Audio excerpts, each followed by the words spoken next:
Hi guys, this is CA Indresh Gandhi. कैसे हो आप लोग? होप सो आप लोग बहुत बढ़िया होंगे और मैं बता दूं मैं भी बहुत अच्छा हूं।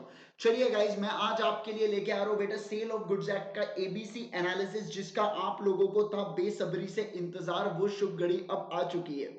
चलिए आ जाएंगे। मैं सबसे पहले आपको बता दूं बेटा ये डेफिनेशंस के ऊपर, ये डेफिनेशंस को आप लोग बायर एंड सेलर डेफिनेशन को आप लोग सी कैटेगरी में रखेंगे। गुड्स के डेफिनेशन को आपको ए कैटेगरी के अंदर रखना होगा बेटा। गुड्स की डेफिनेशन बहुत बहुत इंपॉर्टेंट है, बहुत ज्यादा इंपॉर्टेंट है। एग्जिस्टिंग गुड्स की डेफिनेशन को आपको ए कैटेगरी के अंदर रखना होगा बेटा। डायरेक्ट क्वेश्चन नहीं पूछा जाता है, बट इसके अंदर जो ऐसे स्पेसिफिक गुड्स होते हैं इसके रिलेटेड है से केस लॉस आता है। आपको केस स्टडी बना बना के पूछते हैं। नवंबर 19 की आरटीपी अगर आप चेक करोगे तो उसमें आपको क्वेश्चंस मिलेंगे स्पेसिफिक गुड्स के ऊपर।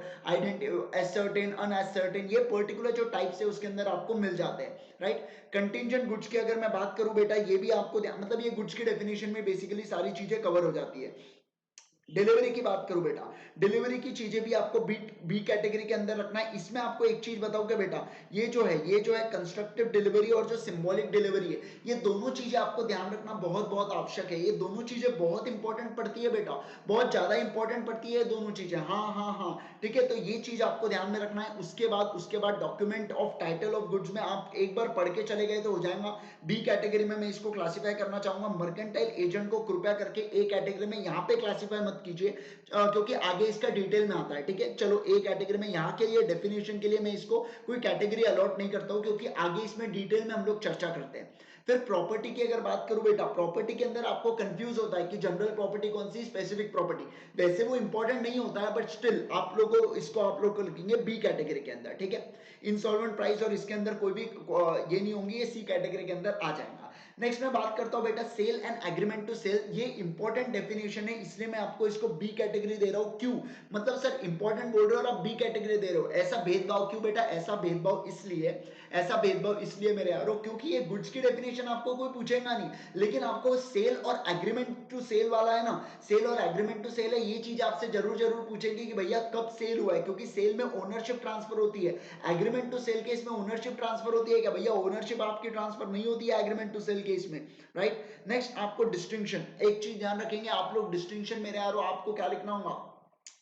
डिस्टिंक्शन में सेल और एग्रीमेंट टू सेल के बीच में आपको डिफरेंस जानना होगा, और मैं इसको ए कैटेगरी में अलॉट करता हूं। जब आप ये चीज कर लेते हो ना तो बेटा आपने अगर ऊपर की चीजें नहीं भी किया तो भी हो जाता है, क्योंकि पूरे पूरे पॉइंट्स नीचे छप चुके हैं। नेक्स्ट अगर आपके साथ बात करूं मेरे बच्चों, सेल बाकी चीजों से कैसे अलग होता है, तो एक बार प्लीज जस्ट रीड, ये वाले टॉपिक को मैं बोलूंगा जस्ट रीड करके जाओ, कंसेप्ट समझ के जाओ, बाकी कुछ नहीं। बाकी आप अपने मन से अगर वहां पे आ गया है तो आप वहां पे फेंक के मजे ले सकते हो उसके, ठीक है। नेक्स्ट उसके बाद contract to sale how made के अंदर आप लोग अगेन इसको बी कैटेगरी के अंदर रखेंगे।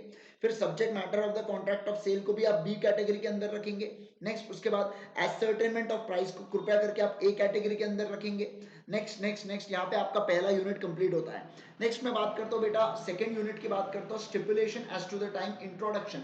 कंडीशन एंड वारंटीज का पूरा पूरा टॉपिक आप जानते हो, भयंकर तेजी के तरीके से बहुत इंपॉर्टेंट होता है ये, ठीक है। ये टॉपिक आप छोड़ के तो जाने का सोच ही नहीं सकते, क्योंकि इसमें से पक्के से एक क्वेश्चन बनता है। मतलब यूनिट 2 के ऊपर से पक्के से एक क्वेश्चन आने वाला है, इतनी चीज आप ध्यान रखेंगे। और उसमें तो कोर है बेटा कंडीशन एंड वारंटीज, ठीक है। इसका डिफरेंस भी अच्छे से पढ़ के जाए। ए कैटेगरी अंदर मार्क करूंगा मैं इसको। Which condition is treated as warranty, again मेरे यारो इसको भी आप ए कैटेगरी के अंदर रखे जाएंगे, ए कैटेगरी के अंदर। और ये जो ऐसे ऐसे चार्ट्स होते हैं ना यार, ये चार्ट्स बहुत इंपॉर्टेंट होते हैं। इससे क्या होता है, आपका रिवीजन भी हो जाता है, और जो मेन मेन कीवर्ड्स है वो भी हाईलाइट हो जाते हैं, तो वो बहुत ज्यादा इंपॉर्टेंट पड़ते हैं अपने को चार्ट्स, ठीक है। नेक्स्ट अगर मैं एक्सप्रेस एंड इंप्लॉयड वारंटीज की बात करूं, तो कौन से एक्सप्रेस होते हैं, कौन से इंप्लॉयड होते हैं, ये पूरी तरीके से ए कैटेगरी के अंदर वाले टॉपिक है भैया। ये चीजें आप छोड़ के नहीं जा सकते, इसको तो मैं ए प्लस कैटेगरी बोलता हूं। मैंने, आप ध्यान कीजिए, जब मैं अपनी रेगुलर क्लास हुआ करती थी, मैंने आपको पूरा लर्न करवाई थी ये चीजें भैया। कंडीशन एज टू मर्चेंटेबिलिटी क्या होता है, मर्चेंटेबल का मतलब क्या होता है, ये सारी सारी चीजें बहुत इंपॉर्टेंट होती है। इंप्लॉयड वारंटीज क्या होता है, ये भी बहुत इंपॉर्टेंट होता है। Undisturbed position, non existence of encumbrances, fitness of usage and trade, dangerous nature of goods, ये सारी सारी चीजें एक नंबर जहर तरीके से इंपॉर्टेंट हो जाती है मेरे यारो, राइट। नेक्स्ट नेक्स्ट नेक्स्ट कैव अटेम्प्टर का टॉपिक कहना ही नहीं चाहिए मुझे। कैव अटेम्प्टर का टॉपिक 100% एग्जाम में पूछने के चांसेस है, 100% एग्जाम में पूछने के चांसेस है। 100 सर चांसेस बोल रहे हो और 100% भी बोल रहे हो, कितना मेरे बच्चों, इसलिए बोल रहा हूँ क्योंकि और में आपके लिए ये चीज छूट सकती है, लेकिन आपको पढ़ना बहुत ज्यादा जरूरी है ना। ये टॉपिक हो बेटा, जो यूनिट 2 है ना, मैं कहता हूँ यूनिट 2 को आप छोड़ के मत जाइए, यूनिट 2 को आप छोड़ के मत जाइए। अगर आपको कुछ नहीं तो बेटा मैराथन पढ़ा है आपको, आप मैराथन दे सकते हो। अनअकैडमी सीए फाउंडेशन का चैनल है, उसके ऊपर आप मैराथन दे सकते हो मेरे बच्चों, है ना। मैराथन देख सकते हो, स्वाति मैम मैराथन लेती है, आप बढ़िया पैकी वो देख सकते हो। या आपको वो भी नहीं देखना है तो मैंने एक और मैराथन लेके देखो, आप ब्लिट्जक्रिग टाइप करोगे तो आपको मेरा मैराथन मिल जाएगा सेल ऑफ गुड्स एक्ट के ऊपर, आप वो भी मैराथन देख सकते हो। आपको जो चाहे आप वो वैसे मैराथन देख सकते हो, लेकिन मेरा एक ही कहना है कि प्लीज आप छोड़ के मत जाइए कोई टॉपिक को, मेरा बस इतना कहना है आपसे, ठीक है। चलिए नेक्स्ट, उसके बाद अगर मैं बात करूं, अपना कौन सा थर्ड यूनिट हुआ क्या, नहीं थर्ड यूनिट की बात करूं मेरे बच्चों, थर्ड यूनिट में पासिंग अप ऑफ प्रॉपर्टी के ऊपर।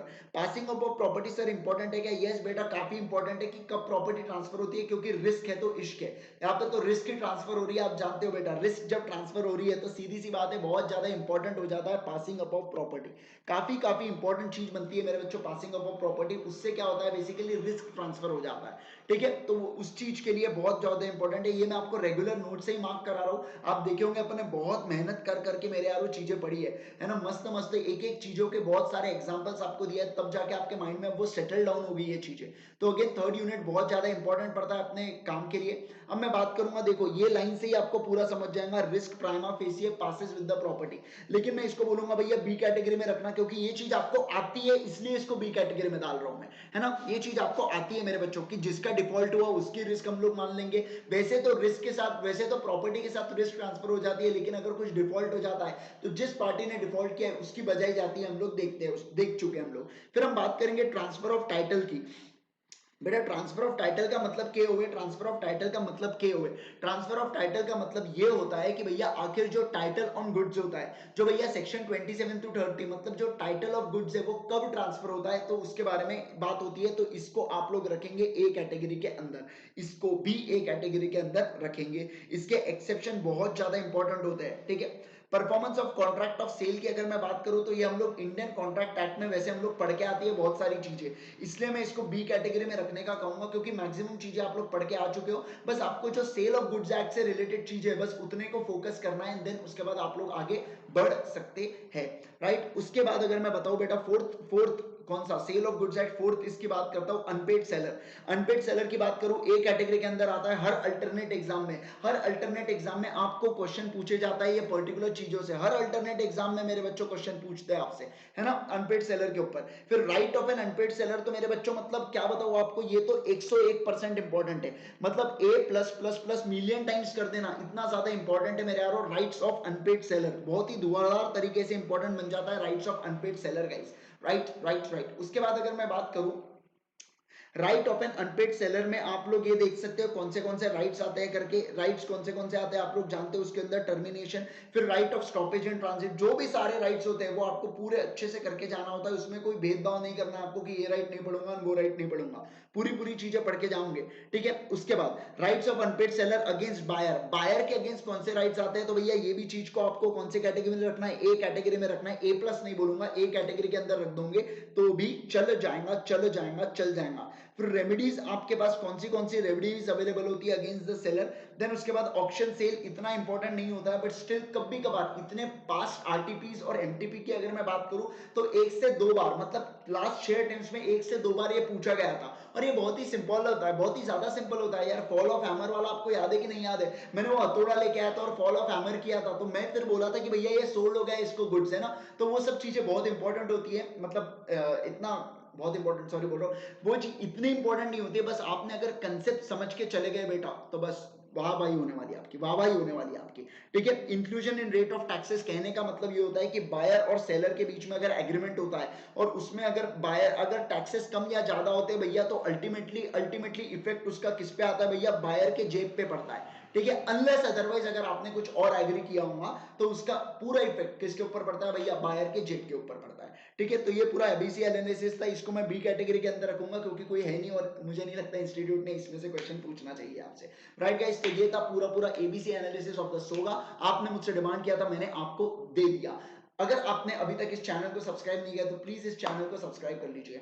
आप मेरा कोर्स, फुल कोर्स आप मेरा परचेज कर सकते हो पेन ड्राइव में भी। आप मुझे अनअकैडमी के ऊपर भी, आप लोग मुझे अनअकैडमी ऐप पर भी फॉलो कर सकते हो। फॉलो कीजिए, आपको कोड यूज करना होगा INDRESH। जब भी अगर आपको मेरे कोई फ्री क्लासेस देखना है अनअकैडमी के ऊपर तो आप मेरा कोड यूज करेंगे इंद्रेश करके, जिससे आपको 10% का डिस्काउंट भी मिल सकता है, जिससे आप फ्री क्लासेस भी अटेंड कर सकते हो और इसी से आपको वेरियस क्रेडिट पॉइंट्स भी मिल सकते हैं। Right, okay guys, thank you so much once again. Bye bye all, happy studying.